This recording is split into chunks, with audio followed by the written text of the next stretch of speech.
Hi lovelies, welcome to the channel. In today's video we are going to be making an extreme hair growth spray for hair loss and grace. Thumbs up this video if you enjoyed it and subscribe if you haven't already. Also watch to the end to get all the instructions. Today's video is going to be a very simple one, just about 4 minutes video. Please ensure you watch to the end.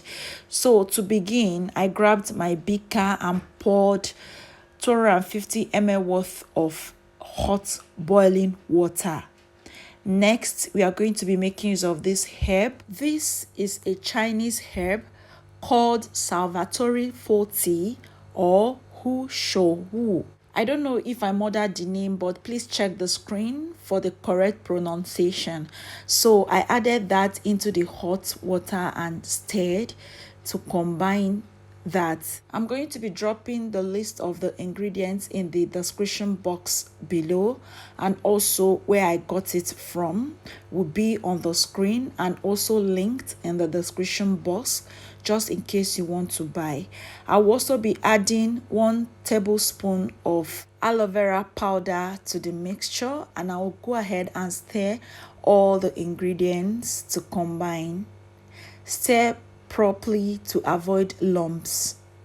After combining the ingredients, proceed to covering the beaker to sit for 8 hours.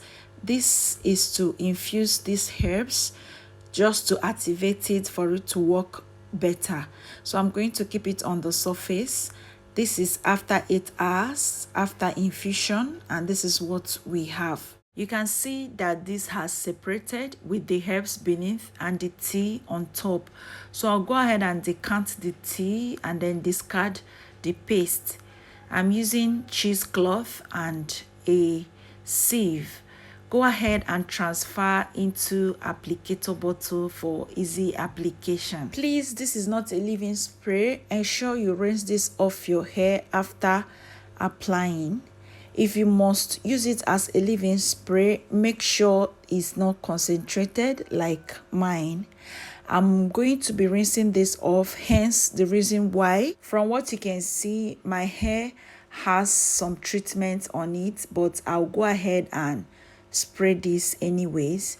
So just a quick background information. Salvatore Forte or Hu Shou Wu is a Chinese traditional herb which is used to treat various conditions including diabetes, hair loss, constipation, anti-aging effects, cancer, heart disease, and many more. It increases the number of hair follicles and stimulates hair growth. So if you're looking to increase the number of hair follicles in your hair, combat hair loss and grace, you should go ahead and use this tea in your hair. I so much love herbs. They have helped my hair a lot. Ayurveda is bae. Let me stop there. You can use this treatment as a leave-in 2 to 3 times a week and as a rinse out once a week, depending on your wash days. If you wash your hair once a week, use this once a week as a rinse out. If you wash your hair twice a month, you should use this twice a month as a rinse out. You can use it for both, as a rinse out or as a leave-in. As a leave-in, make sure to use twice the water that I used in this video. Thank you so much for watching. Drop your questions and I will reply. See you soon.